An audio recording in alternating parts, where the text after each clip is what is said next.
Assalamualaikum warahmatullahi wabarakatuh.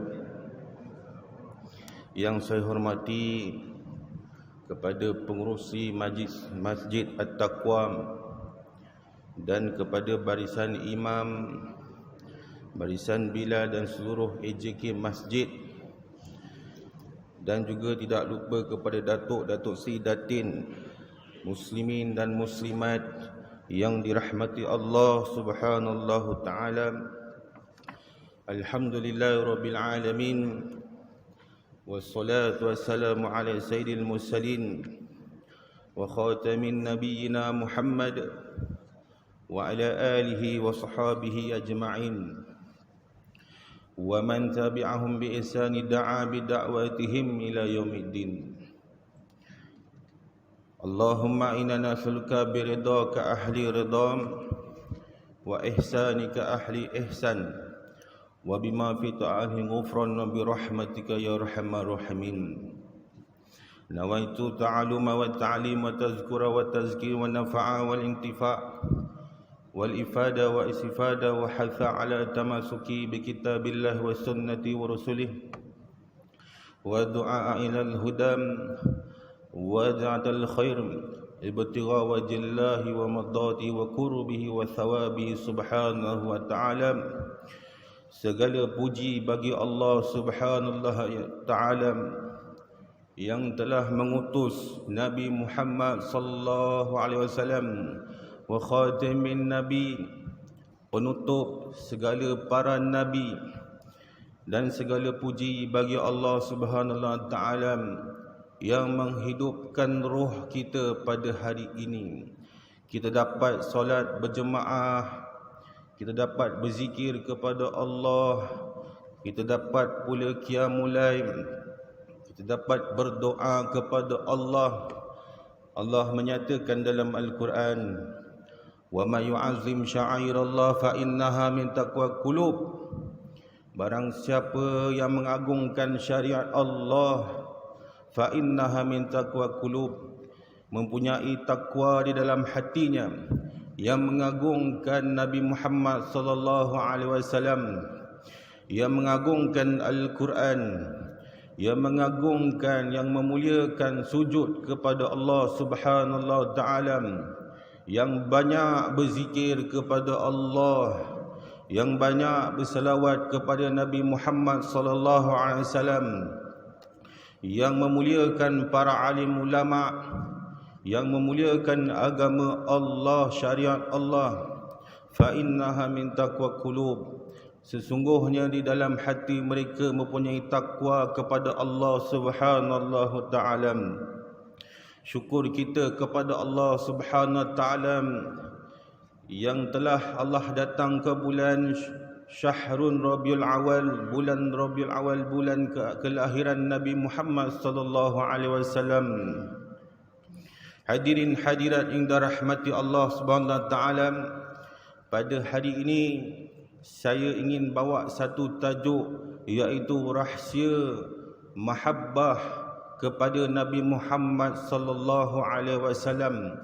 Sir, rahsia mahabbah, cinta kepada Nabi Muhammad sallallahu alaihi wasallam. Kerana di akhir zaman ini ramainya zahir tetapi matinya batinnya. Dengan itu kita semua wajib mempelajari rahsia-rahsia agar hati ini mencintai Nabi Muhammad sallallahu alaihi wasallam. Ketika Nabi Muhammad sallallahu alaihi wasallam sujud di dalam rumahnya, beliau menangis dengan penuh tangisan. Dan di saat itu Jibril datang. Jibril alaihi salam turun kepada Nabi Muhammad sallallahu alaihi wasallam. "Mengapakah wahai kekasih Allah, wahai Rasulullah, engkau menangis?" Maka kata Nabi Muhammad sallallahu alaihi wasallam, "Aku tidak akan reda kepada satu umatku seandainya ada satu umatku masuk ke dalam api neraka Allah." Disitulah kasihnya Nabi Muhammad sallallahu alaihi wasallam kepada kita, kepada umatnya. yang Allah pilih kita dilahirkan bersyahadah, mengucap asyhadu an la ilaha illallah wa asyhadu anna Muhammadar Rasulullah. Di saat kita dilahirkan, setiap manusia mempunyai perjanjian kepada Allah di alam roh, iaitu perjanjian wa ilaihi turja'un, kembalinya kita kepada Allah. Kita berada di alam yang kedunia, alam yang kedua, iaitu alam dunia. Selepas ini kita akan pergi ke alam barzah, dan kemudian pula kita akan pergi ke alam akhirat. Maka penentuannya adalah kita di saat kita hidup di dunia ini. Kebaikan kita, apakah amalan kita, apakah kebaikan kita di saat kita hidup di dunia ini. Ana rahmatun muhtadam, sesungguhnya pada diri Nabi Muhammad sallallahu alaihi wasallam itu adalah petunjuk, hidayah. Barang siapa yang mengambilnya, yang mengikutinya, yang mentaatinya, maka dia akan mendapatkan sebaik-baik petunjuk daripada Allah Subhanahu taala. Ketika Nabi Muhammad SAW makhluk yang pertama dibangkitkan di padang mahsyar, tidak ada satu manusia dan tidak ada satu makhluk pun yang dibangkitkan di padang mahsyar nanti kecuali Sayyidina Muhammad, Nabi Muhammad sallallahu alaihi wasallam. Dan di saat itu, hadirin hadirat yang dirahmati Allah, Nabi Muhammad sallallahu alaihi wasallam kerisauan akan umatnya. Lalu Nabi Muhammad sallallahu alaihi wasallam sujud kepada Allah Subhanahu taala. Wa qala Allah taala dalam hadis qudsi, ya Muhammad irfa' ra'sak, wahai kekasih Allah, wahai Nabi Muhammad, angkatlah kepala engkau. Sal tu'tah, apakah yang ingin engkau inginkan wahai Rasulullah. Washfa' tushaffa', iaitu berilah aku syafaat wahai Allah, dan syafaatilah umatku. Yang inilah yang dipanggilkan syafaat al-uzmah, syafaat yang besar. Tetapi hadirin hadirat yang dirahmati Allah Subhanahu taala, yang kita kena faham adalah hakikat syafaat ini bukanlah hanya daripada Nabi Muhammad sallallahu alaihi wasallam, tetapi hakikat ini ada pada Allah Subhanahu taala. Allah menyatakan di dalam Al-Quran, di dalam surah Al-Anbiya, wala yashfa'una illa liman irtada, sesungguhnya tidak akan diberikan syafaat kepada manusia ini seandainya manusia ini tidak diredai oleh Allah, tidak diredai oleh Allah, tidak dicintai oleh Allah, tidak dikasihi oleh Allah Subhanahu taala. Wala yashfa'una illa liman irtada, tidak akan diberikan syafaat kepada manusia ini kecuali Allah redha kepadanya. Dan tanda-tanda Allah redha kepada manusia itu iaitu bertakwa kepada Allah, takut kepada Allah, berhati-hati di saat hidup di dunia, menuntut ilmu, beramal, ikhlas dalam beribadah. Apabila sudah ikhlas, maka terbukalah pintu tazkiyah, penyucian hati. Apabila terbuka pintu tazkiyah, maka terbukalah pintu mahabbah, khauf wal wara', iaitu pintu takut kepada Allah, pintu cinta kepada Allah, pintu iaitu wara'. Inilah hakikat kita hidup di dunia ini. Wa ilaihi turja'un, setiap manusia akan kembali kepada Allah Subhanahu taala. Allah menyebutkan di dalam Al-Quran, fa aina tadhhabun, di manakah manusia ini ingin lari, di manakah manusia ini ingin pergi. Yahudi wa Nasrani, manusia yang bukan Islam, yang tidak mahu bersyahadah kepada Allah, di manakah mereka mahu lari? Allah meminjamkan kita akal, Allah meminjamkan kita nafas, Allah meminjamkan kita roh, Allah meminjamkan kita pandangan mata, Allah meminjamkan kita rahsia kulub, rahsia hati, Allah meminjamkan lisan. Segalanya adalah milik Allah Subhanahu Ta'ala. Maka asbab diutus Nabi Muhammad sallallahu alaihi wasallam, laqad ja'akum rasulun min anfusikum azizun 'alaihi ma anittum harisun 'alaikum bil mu'minina raufur rahim. Fa in tawallaw faqul hasbiyallahu la ilaha illahu 'alaihi tawakkaltu wa huwa rabbul 'arsyil azim. Sesungguhnya telah datang seorang rasul, Nabi Muhammad sallallahu alaihi wasallam, diutus oleh Allah kepada manusia ini yang ada rahsia di dalam hatinya, iaitu merasakan keberatan di dalam dakwahnya, yang rasa keperitan ketika menyampaikan hidayah kepada umat Muhammad. Dia adalah Nabi Muhammad sallallahu alaihi wasallam Ar-Rahim, iaitu termasuk diberikan nama oleh Allah, iaitu sifat penyayang yang ada pada Nabi Muhammad SAW. Di saat Nabi Muhammad SAW di kota Makkah sebelum hijrah ke Madinah, Rasulullah SAW menyelamatkan agama Islam, menyampaikan hidayah, mengajak manusia beriman kepada Allah. Tetapi kebanyakan kaum kafir Quraisy tidak mahu beriman kepada Allah. Alhamdulillah, kita dilahirkan sebagai Islam dan kita ditarbiahkan oleh para alim ulama dalam tarbiah untuk mendapatkan iman, dalam tarbiah mendapatkan kebaikan di dunia dan akhirat. Maka rahsia mahabbah kepada Nabi Muhammad SAW, barang siapa yang tidak merasakan bahagianya wujudnya Nabi Muhammad SAW, tidak merasakan nikmatnya ada Nabi Muhammad SAW, tidak merasakan bahagia ketika di saat adanya kelahiran Nabi Muhammad SAW, tidak mahu berselawat kepada Nabi Muhammad SAW, maka tidak akan mendapatkan rahsia hakikat kecintaan kepada Nabi Muhammad SAW.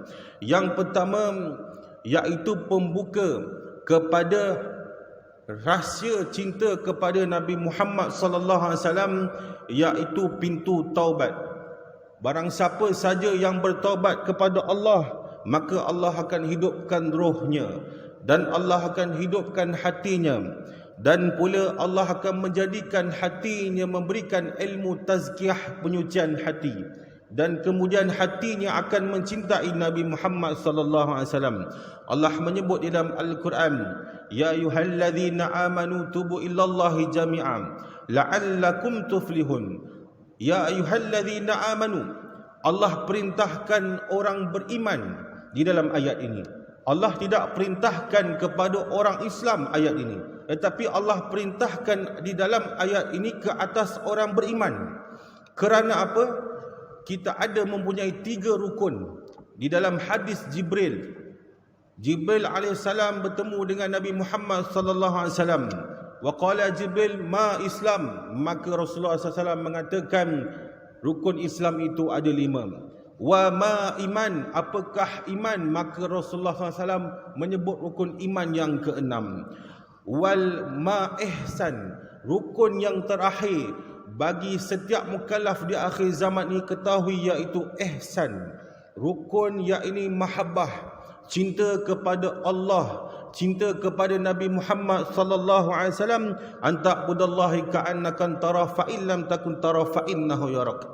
Rasulullah SAW menyebutkan di dalam rukun ihsan tadi, iaitu seolah-olah manusia beribadah melihat kebesaran Allah. Ini makam yang reda, makam ahli reda, manusia yang khusyuk ibadahnya, menangisnya di dalam sujud, rindunya kepada Allah, rindunya kepada Nabi Muhammad sallallahu alaihi wasallam, rindunya berzikir kepada Allah Subhanahu wa taala, rindunya ingin bertemu kepada Allah.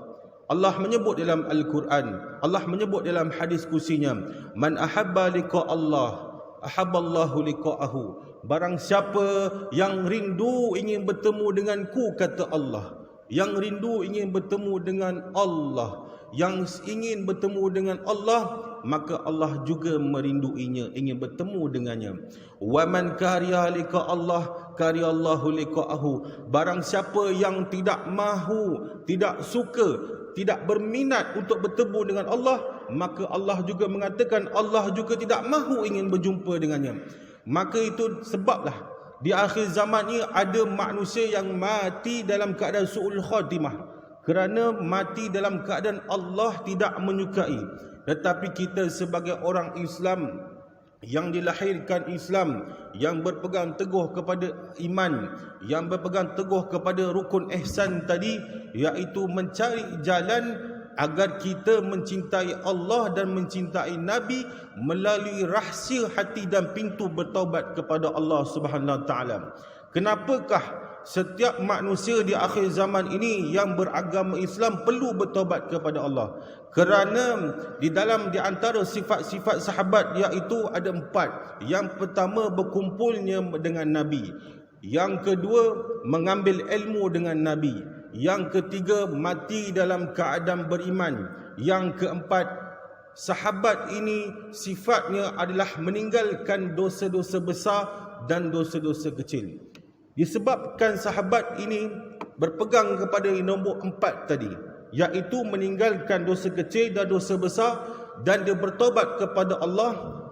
Nabi Muhammad SAW mengajarkan ilmu ihsan kepadanya, ilmu akhlak kepadanya, ilmu tazkiyah kepada para sahabat. Maka Allah mengangkat darjat para sahabat, Sayyidina Umar, Sayyidina Abu Bakar, Sayyidina Uthman, Sayyidina Ali dan sebanyak lagi yang Allah angkat darjatnya menjadi ahli redha di sisi Allah Subhanahu Taala. Allah menyebutkan di dalam Al-Quran, iaitu ya ayyuhalladzi wa 'amilus solihat lahum jannatun tajri min tahtiha al-anhar khalidina fiha abada radhiyallahu anhum wa radu'an. Allah redha kepada mereka dan mereka redha kepada Allah. Dzalika liman khasyya rabbah. Khasyah, yakni kembali kepada khasyah tadi, iaitu mereka yang takut kepada Allah. Allah redha kepada mereka dan mereka redha kepada Allah Subhanahu Wa Taala.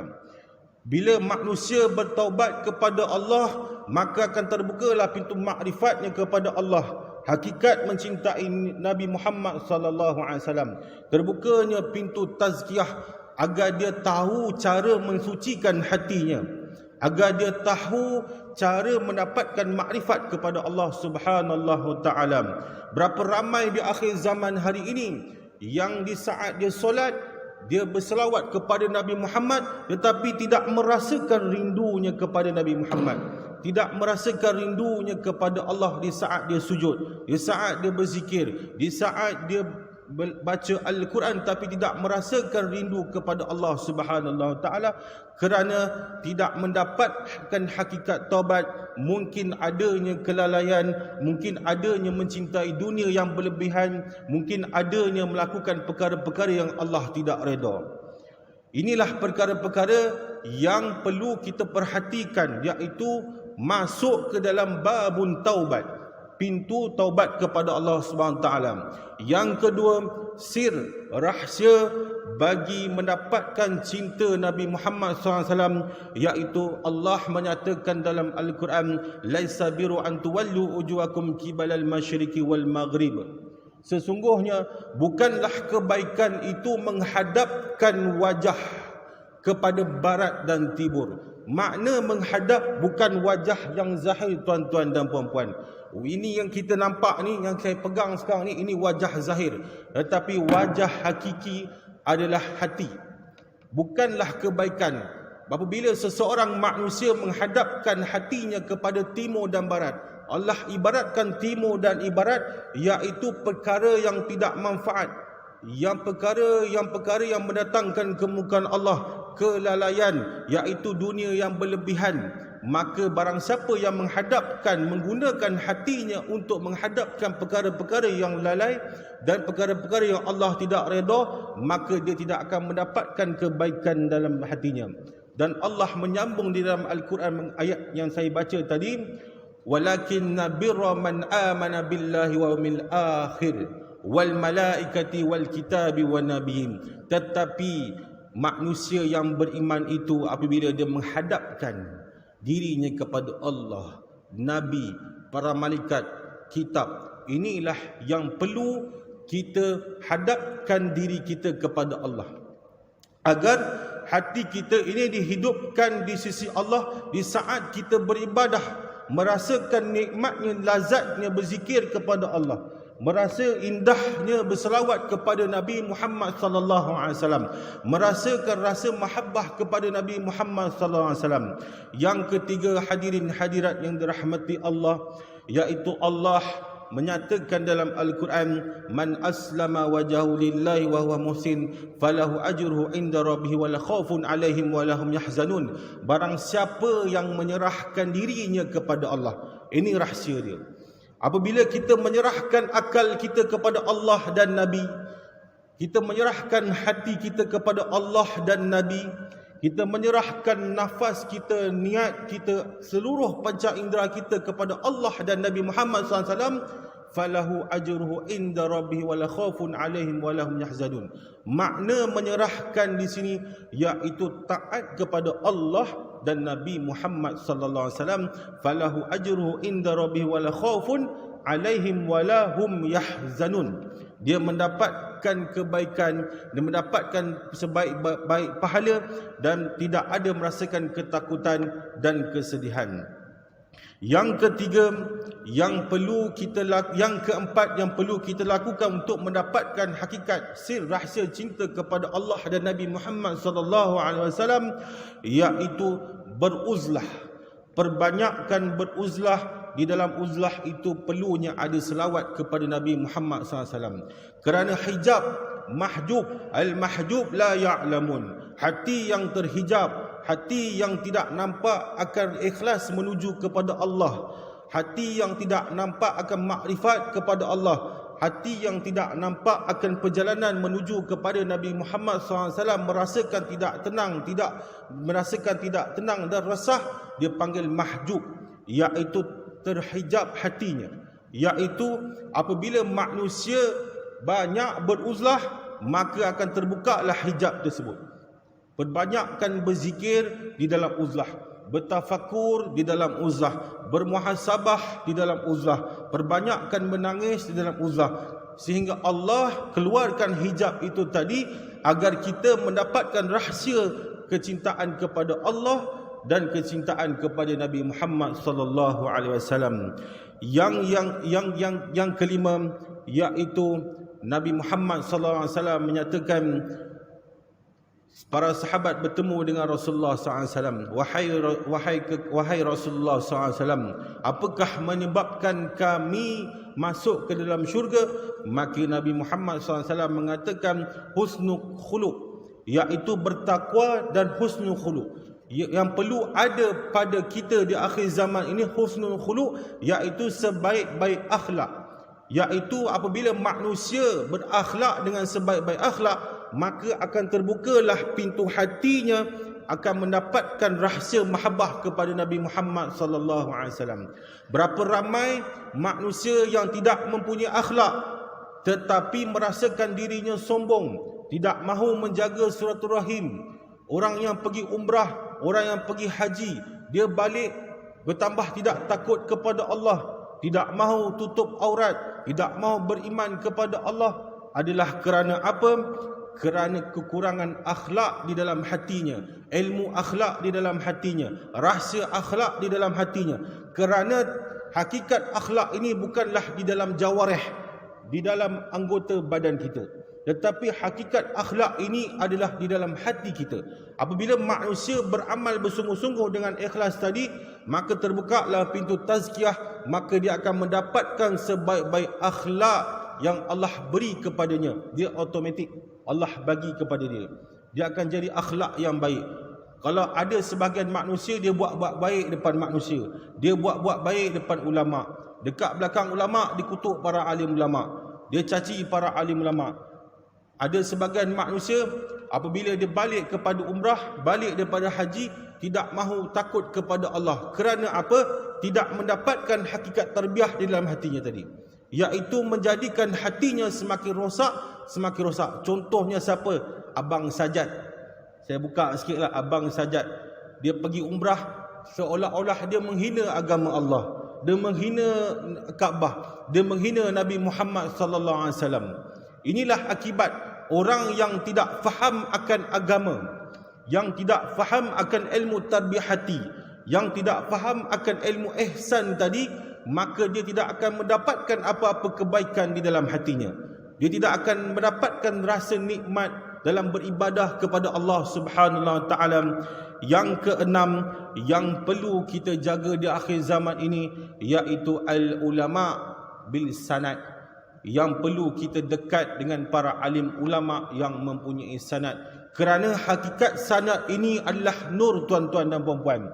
Apabila kita berpaling daripada para alim ulama yang bersanad, maka tidak akan terbukanya rahsia mahabbah khasyah tadi, tidak akan mendapatkan nikmat lazat dalam beribadah kepada Allah. Kerana hakikat ilmu tasawuf ini adalah ilmu nur, ilmu roh, fuad insan, yang agar mentarbiahkan hati ini, agar hati ini semakin dekat dengan Allah, semakin takut kepada Allah, semakin mencintai Allah. Maka orang yang berpaling daripada para alim ulama yang bersanad, tidak mahu menuntut ilmu, menentang para alim ulama yang bersanad. Akhir zaman ni bermacam-macam, wa na'udzubillah.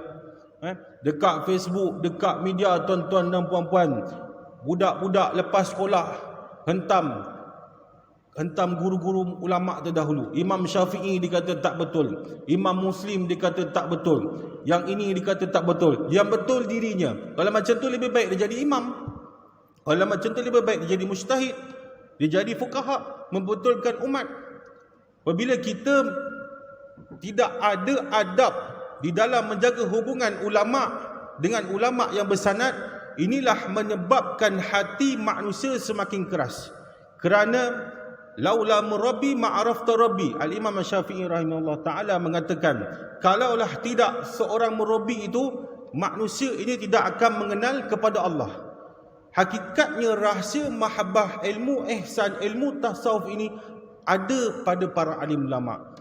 Seperti mana seorang murid yang datang kepada gurunya ingin belajar ilmu ihsan, dia nak belajar ilmu mencintai Nabi Muhammad SAW, nak mencintai Allah Subhanahu Taala. Disebabkan murid itu ikhlas, dia menjaga adabnya dengan guru, maka terbukalah pintu ihsan tadi, iaitu rukun yang ketiga, makam redha tadi. Anta'budallahi ka'annaka tarah fa in lam takun tarah fa innahu yara. Kalau kamu beribadah kepada Allah seolah-olah melihat kebesaran Allah. Kalau kamu tidak mampu melihat Allah, Allah sedang melihat kamu. Yang itu makam yang kedua, itu bagi orang awam. Yang kita mahu yang pertama tadi, beribadah seolah-olah merasakan kebesaran Allah, rindu dengan Allah, rindu dengan Nabi Muhammad SAW di saat kita berzikir. Yang seterusnya, perbanyakkan selawat. Yang keenam, perbanyakkan berselawat kepada Nabi Muhammad sallallahu alaihi wasallam. Aulani sibiyaumal qiyamah aktsaruhum alaihi salam. Perbanyakkan berselawat, sesungguhnya manusia yang berhak untuk mendapatkan syafaat Nabi Muhammad sallallahu alaihi wasallam, iaitu manusia yang banyak berselawat kepada Nabi Muhammad sallallahu alaihi wasallam. Kerana dengan selawat inilah akan terbukanya jalan manusia, hati manusia semakin kenal kepada Allah. Kerana dengan selawat inilah manusia akan semakin dekat dengan Allah. Kerana selawat inilah manusia akan mendapatkan hakikat tarbiyah pandangan daripada Allah Subhanahu Wa Taala. Itu sebab kalau manusia yang ikhlas dalam selawatnya, dia akan merasakan sejuk hatinya, dia akan merasakan tenang. Tak sama dengan zikir-zikir lain. Ada zikir dia akan menjadikan tenang biasa, tetapi berbanding dengan selawat Rasulullah SAW, dia akan merasakan sejuknya lain daripada yang lain. Kerana apa? Kerana rahsia roh, iaitu rahsia roh dengan selawat tadi, rahsia hakikat untuk mengenal kepada hati kepada Allah Subhanahu Taala. Maka berbanyakkanlah berselawat. Sayyidatina Aisyah radhiyallahu anha mengatakan, barang siapa yang berselawat selepas asar 80 kali, maka akan dihapuskan dosa-dosanya 80 tahun. Para sahabat, ada ulama yang mengatakan dihapuskan dosa-dosa kecil. Tak apalah tuan-tuan dan puan-puan, walaupun kita dihapuskan dosa-dosa kecil, diibarat dosa-dosa besar yang kita buat dahulu, Allah habiskan sikit. Orang yang berselawat selepas asar 80 kali. Saya buat kuliah, buat ceramah di masjid di Kuala Lumpur. Lepas kuliah, ada seorang ahli jemaah, dia datang kepada saya, dia kata, "Ustaz," dia panggil, "Assalamualaikum Ustaz." "Waalaikumsalam."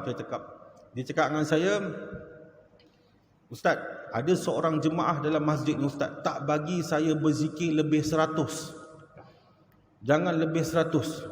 Saya nak tergelak pun ada tuan-tuan. Dia hadkan. Inilah masalah akhir zaman. Kerana faham agama dengan akal. Ramai daripada puak-puak Wahabi, tim-tim Wahabi, fahamnya agama dengan akal, dengan hawa nafsu. Tidak boleh tak berzikir pakai tasbih, tidak boleh berzikir banyak-banyak, tidak boleh berzikir beramai-ramai. Kerana apa? Kerana fahamnya mereka itu dengan akal dan hawa nafsu mereka. Kalau kita tengok ulama-ulama terdahulu, dia punya tasbih tu sampai 1000, sampai 2000 pun ada tuan-tuan puan. Allah menyatakan dalam Al-Quran, "May yu'minu billahi yaumil akhir wa yadhkurullaha katsira." Barang siapa yang beriman kepada Allah dan hari akhirat, dia akan banyak berzikir kepada Allah. Maka jangan kita hitung berapa yang kita zikir, 100, 200, 300, tapi hitunglah amal di dalam natijah kita. Apabila kita beramal, ada tak natijah dia? Ada tak merasakan rindu dengan Allah? Merasakan cinta kepada Nabi Muhammad sallallahu alaihi wasallam? Yang terakhir iaitu walan tad'u ankal yahudu walan nasara hatta tataba'u millatihim. Iaitu sesungguhnya orang Yahudi dan Nasrani di dunia ini tidak akan redha kepada umat Muhammad selagi mana kita tidak ikut cara mereka. Selagi mana kita tidak ikut cara mereka, pakaian mereka, perbuatan mereka, kedudukan mereka, kekayaan mereka, selagi mana kita tidak ikut mereka, mereka tidak akan redha kepada kita. Maksudnya apa? Orang Yahudi dan Nasrani nak kita ikut dia. Dia kafir, dia nak bawa kita kepada kafir. Dia cinta kepada dunia, dia nak bawa kita kepada cinta kepada dunia. Dia nak rosak, dia rosakkan anak-anak dia, dia nak bawa anak-anak kita untuk rosak contoh kepada dia. Barang siapa yang mengagungkan Nasrani, Yahudi, maka Allah akan matikan hatinya. Itu sebab orang yang berpaling daripada menghadapkan dirinya kepada Allah dan Nabi tadi, dia tidak akan merasakan nikmat ibadah, tidak akan merasakan lazat dalam ibadah. Baru-baru ni kita ada seorang pelakon ke K-pop daripada Korea, tuan-tuan dan puan-puan. Dia datang, apa nama dia, Milo Jo dia, Jo Milo. Saya pun tak ingat, saya tak nampak macam tu. Yang terkejar-kejarnya tuan-tuan dan puan-puan orang Melayu kita, orang Islam. Allah. Yang perempuan pakai tudung, terkejar-kejar menjerit-jerit, terkejar-kejar lari macam 100 meter tuan-tuan dan puan. Malu tuan-tuan dan puan-puan. Pasal kedudukan orang yang si fulan tadi, orang Yahudi, yang orang Nasrani tadi, belum tentu dapat memberikan syafaat kepada kita, belum tentu dapat memberikan pertolongan kepada kita. Jadi tarbiahlah anak kita, keluarga kita daripada kemurkaan Allah SWT. Berapa ramai orang perempuan yang ini menari depan TikTok, menari depan Facebook tuan-tuan dan puan-puan. Yang kafir ni kita tak mau cakap lah, sebab mereka tak faham tentang iman dan Islam. Tetapi yang Islam, yang pakai tudung tuan-tuan dan puan-puan, la haula wala quwata illa billahi azim. Kerana apa? Kerana walan tad'u ankal yahudu walan nasara hatta tataba'u millatihim. Selagi mana kita tidak ikut kepada mereka, mereka tidak akan redha kepada kita. Inilah penyakit manusia di akhir zaman. Kekuatan Imam Mahdi dan pengikut Imam Mahdi adalah bertaubat kepada Allah SWT. Kebanyakan yang duduk di belakang Imam Mahdi semuanya ahli-ahli tasawuf, orang yang takut dengan Allah, yang khusyah, yang mahabbah kepada Allah, yang cinta kepada Allah. Itu sebab pada zaman Imam Mahdi dapat tawan orang kafir. Dia dapat bentuk orang Islam. Kerana apa? Di belakang Imam Mahdi tadi adalah golongan-golongan yang tasawuf. Saya menceritakan rahsia-rahsia ini agar kita faham kedudukan kita di akhir zaman. Kalau kita nak buka cerita sirah, ramai dah ustaz buka cerita sirah.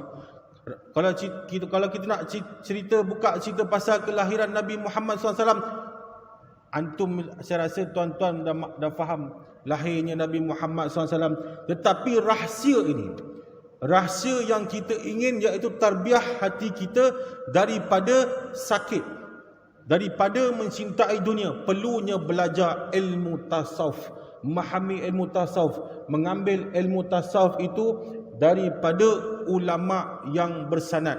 Barang siapa yang mengambil ilmu daripada ilmu tasawuf bukan daripada golongannya, maka dia tidak akan mendapatkan kebaikan. Contoh, 3 bulan lepas kita dikejutkan di Malaysia ini satu golongan, iaitu golongan baru ajaran sesat, golongan Hadi Minallah, keluar TV3, golongan Hadi Minallah.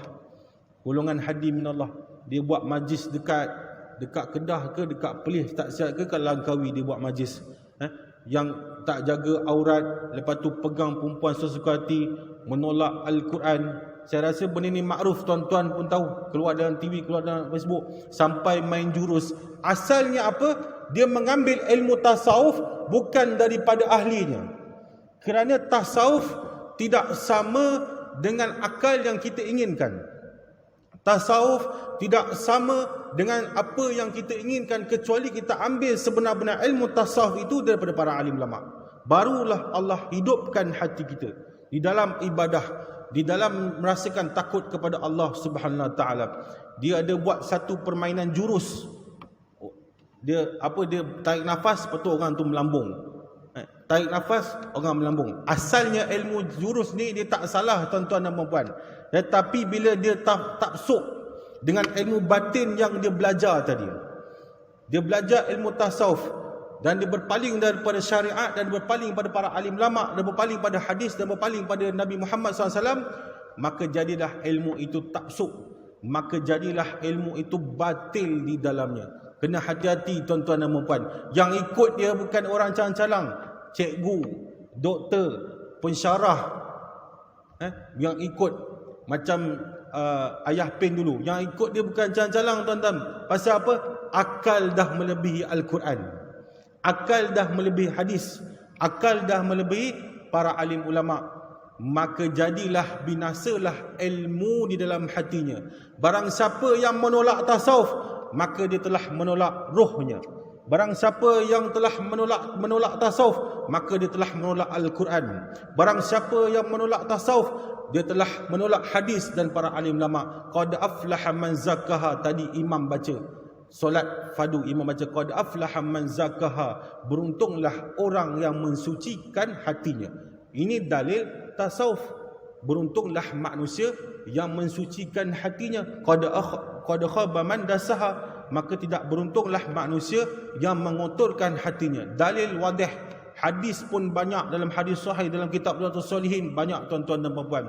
Maka di akhir zaman ini kita perlukan hakikat rahsia cinta kepada Allah dan cinta kepada Nabi.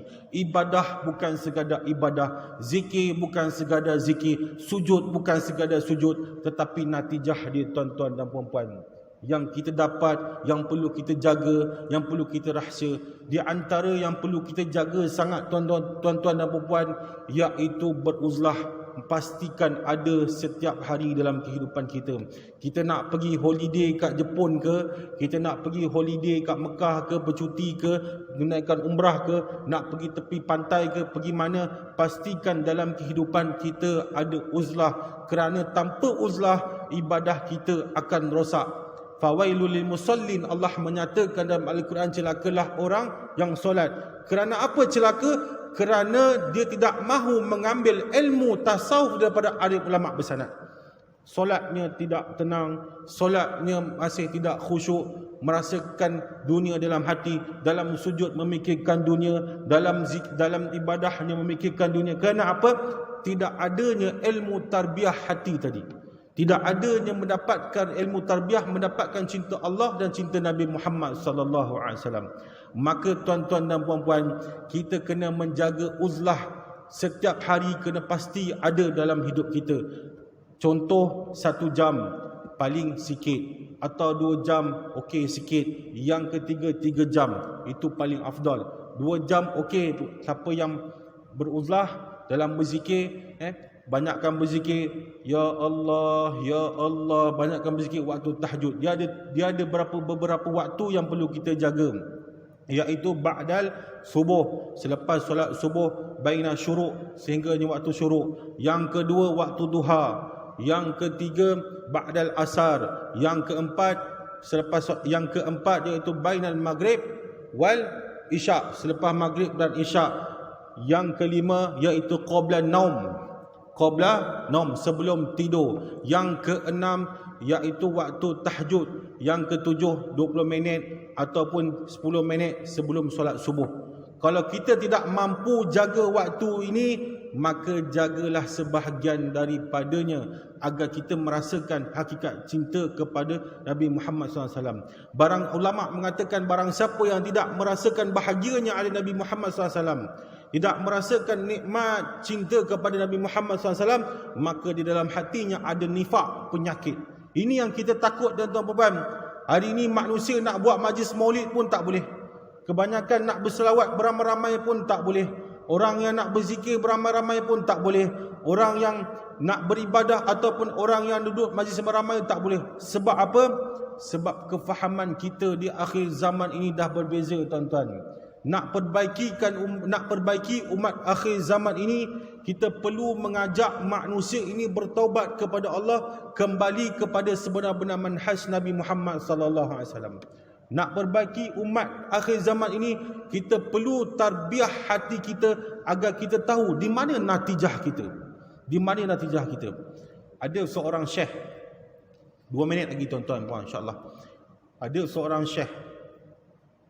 Dia seorang alim besar, seorang wali Allah. Beliau ada seorang anak murid, seorang yang alim, baru balik daripada Mesir. Syekh ni tadi duduk di Malaysia saja, tuan-tuan dan puan-puan. Maka lepas tu pelajar itu tadi datang kepada syekh tu berceritakan pasal ilmu tasawuf. Maka syekh tu keluarkan tasbihnya. Dia bagi tasbih ni kepada pelajar tadi. Dia kata kepada pelajarnya tadi, kau tunjukkan aku cara tazkiyah. Pelajar dia kata, saya tak boleh syekh, saya tak faham apa itu ilmu tazkiyah. Sebab apa? Nampak? Dekat sini kita dah nampak manusia yang tidak mengambil berat atau mengambil salah ilmu tasawuf tadi, dia tidak tahu akan cara tazkiyah tadi. Kerana apa? Kerana mengambilnya salah ilmu daripada orang. Ada sebagian manusia ambil pula daripada golongan-golongan yang pakai seluar pendek, ambil ilmu tasawuf, pakai seluar pendek. Ada pula yang tak semayang, ambil belajar ilmu tasawuf. Itu bukan ilmu tasawuf, tuan-tuan dan puan-puan. Kerana ilmu tasawuf ni, kalau kita nak rasa contoh yang macam mana, 20 tahun kita tak pergi umrah, kita tak pergi Mekah, kita tak pergi ziarah Nabi sallallahu alaihi wasallam di Masjid Nabawi. Apabila kita jejak je Mekah, kita merasakan rindu dengan Allah. Kita pergi Masjid Nabawi, kita rasa rindu dengan Nabi Muhammad. Bila kita rindu, ada tak menitik air mata? Pasti ada, tuan-tuan dan puan-puan. Maka itulah dia yang perlu kita kena ada di dalam setiap amal kita, walaupun kita jauh daripada Mekah dan Madinah.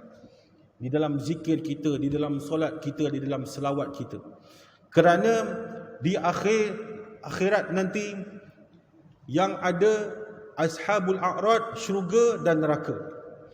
Ashabul a'rad ni kita kena belajar lebih luas lah. Syurga dan neraka.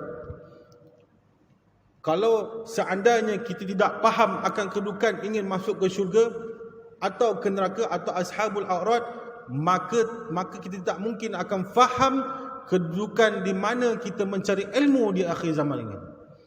Kerana semakin ramai orang ibadah, semakin rosak hatinya kerana berpaling daripada ilmu yang bersanad tadi, para alim ulama bersanad tadi. Jadi semoga Allah mempermudahkan kita untuk mendapatkan rahsia mahabbah kepada Allah dan mahabbah kepada Nabi Muhammad sallallahu alaihi wasallam, dan semoga Allah mengampunkan dosa-dosa kita. Ya Allah, ya Tuhan kami, Kau kumpulkan kami dengan Nabi Muhammad sallallahu alaihi wasallam. Ya Allah, ya Tuhan kami, Engkau jangan matikan pandangan kami, hati kami nanti daripada melihat wajah Nabi Muhammad sallallahu alaihi wasallam. Ya Allah, ya Tuhan kami bersyukur kepada Engkau. Ya Allah, Engkau telah menghidupkan pada hari ini, tu hidupkan kami agar kami dapat menyambut kelahiran Nabi Muhammad sallallahu alaihi wasallam. Ya Allah, ya Tuhan kami, Engkau janganlah padamkan hati kami daripada cahaya iman, cahaya ihsan dan cahaya makrifat. Ya Allah, ya Tuhan kami, ampunkan dosa-dosa kami. Ya Allah, di hari kelahiran Nabi Muhammad ini, ya Allah, ampunkan dosa-dosa kami, dosa kedua bapa kami, dosa keluarga kami, dosa anak-anak kami, muslimin dan muslimat. Ya Allah, tarbiyah hati umat Muhammad ni, ya Allah, agar kami mencintai Engkau dan mencintai Nabi Muhammad sallallahu alaihi wasallam. Ya Allah, ya Tuhan kami, kumpulkan kami dengan Nabi Muhammad sallallahu alaihi wasallam. Ya Allah, bantu kami. Ya Allah, permudahkan urusan kami. Ya Allah, ya Allah, murahkan rezeki kami. Ya Allah, matikan kami dalam husnul khatimah. Rabbana atina fid dunya hasanah wa fil akhirati hasanah wa qina adzabannar. Wassalamualaikum warahmatullahi wabarakatuh.